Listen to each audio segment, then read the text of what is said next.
이재명 더불어민주당 대선 후보의 낙선을 비관한 한 인터넷 커뮤니티 관리자가 유서를 남기고 실종됐다가 경찰에 발견되는 소동이 벌어졌다.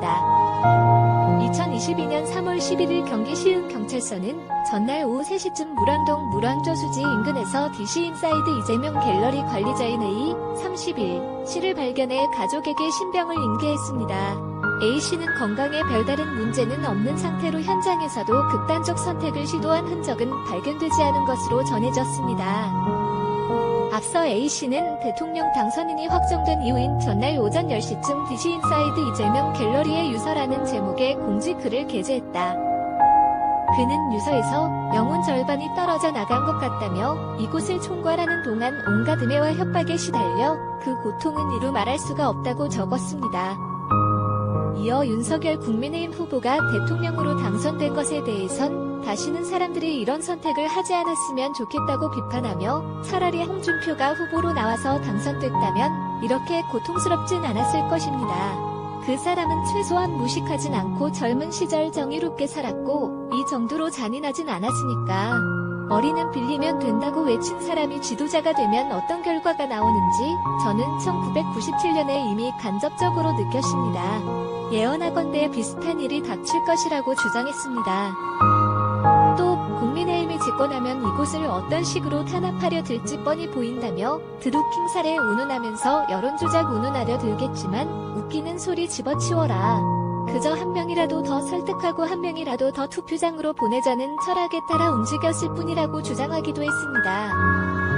아울러 어렸을 때는 극단적 선택을 한 민영환과 전태일이 왜 죽었는지 이해가 가지 않았는데 이제야 이해가 된다면서 스스로를 제물로 내던져서라도 사람들에게 호소하고 거대한 부정적 흐름을 막고 싶은 심정이었기 때문이다이라고 했습니다. 그러면서 부모님께 죄송하다고 말했습니다.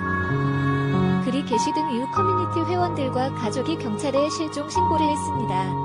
시흥경찰서는 A씨 아버지의 신고를 접수한 서울 은평경찰서로부터 지난 10일 오후 2시 40분께 관련 공조 요청을 받고 수색에 나섰습니다. 앞서 이 후보는 지난해 11, 12월 이재명 갤러리에 3차례 글을 올려 2030 세대 남성을 겨냥한 정책 등을 발표했습니다.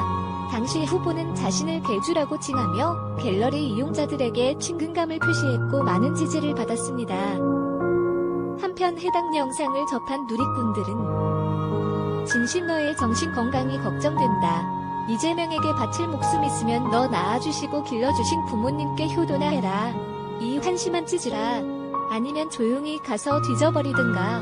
뭘 제대로 알고나 있으면서 저 무리지직거리 하면 불쌍하지나 않지. 에여 물결표 참 한심하고 얼척이 없네. 즉가 무슨 나라를 구하다 실패한 독립투사인 줄 아나벼.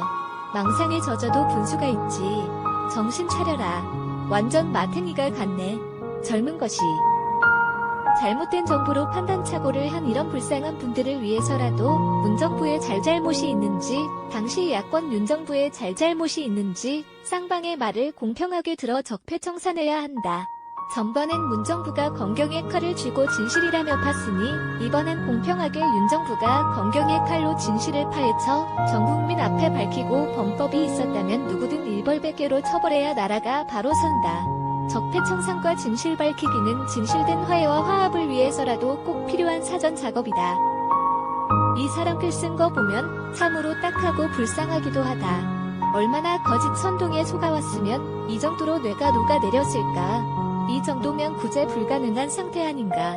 놔줄 사람은 놔줘야 한다. 그의 선택을 존중하고 그냥 하고 싶은 대로 하게 놔주자.